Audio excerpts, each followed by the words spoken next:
David, a 2-2 draw here against Grimsby Town. How do you reflect on that? Yeah, it's a tough one. Obviously, it feels like a loss, being 2-0 up at half-time and playing so well. And then to concede the goals in the manner that we did obviously feels disappointing, but what I don't think we could get away from today is actually some of the football that was played, particularly first half and only 1 or 2 moments in the second half, but there's 1 or 2 moments Ty and Sean should definitely score their chances. So probably mixed emotions really. I thought the boys really started quite well, and we looked dangerous, and Kyle and Jacob and Ty with Robbo and Dabo joining in. I thought that was a real threat, and the goals are ball wins, quick forward passes, which is what we're trying to produce more and more and more. So that was really, really pleasing. Then obviously we go in at half time, and in the conversations about getting 1 or 2 passes off, because the way they pressed, we thought we could go around to a wing back and then actually just down the sides, and with our speed we caused them problems.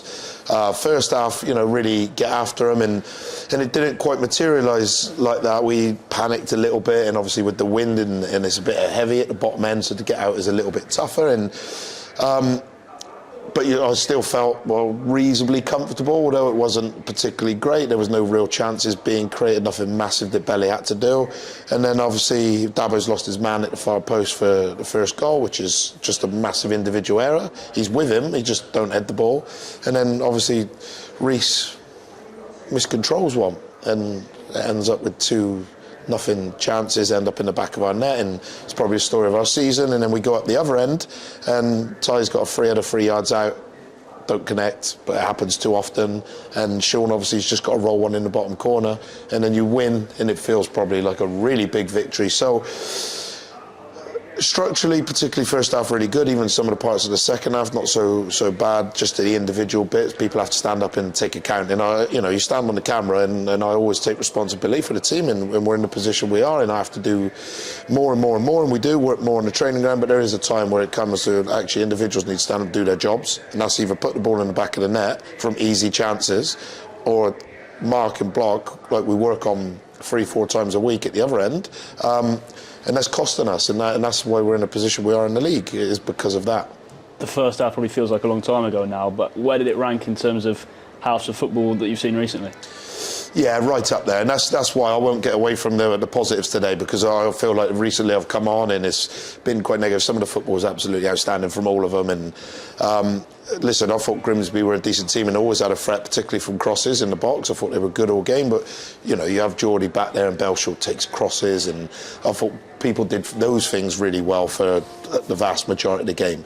But then when we played through and our combinations were quick and the movement around the box was excellent today, it was right up there. So that gives me a sense of pride and positivity that actually we can produce that, and those players are only getting fitter and better, and as we keep doing that, then we'll create the chances. Now people have to take them, because nobody could come away and say we didn't create enough chances to win the game, and big chances, not loads of volume, but big chances. And yeah, the first half will be something that we use to say, listen, this is our standards, we need to keep this now for as long as we can, and if we do that, we'll be absolutely fine. Let's talk about Carl McAllister. With lots of forward players absent, it feels like he's seen it as his opportunity to step up. Just how good was he, particularly in that first half? I think he's a superb player, brilliant character, and obviously he had a tweak in his calf, missed 10 days and a stiff back, so he's still a little bit leggy from it, and the pitches obviously are getting a bit heavy, so the last 2 games he cramped up quite early. But listen, we know he's a good player. Now he's scored a couple of goals, so that's really useful for him, because that's probably the area he had to work on, and we love him as a character, love him as a player, and we're going to need him moving forward to keep scoring, because the only way we're going to get out of this is if we put the ball in the back of the net, and he's definitely done that recently. How welcome is it having no midweek game this week, because there's obviously a lot of injuries in the squad, so how welcome is that?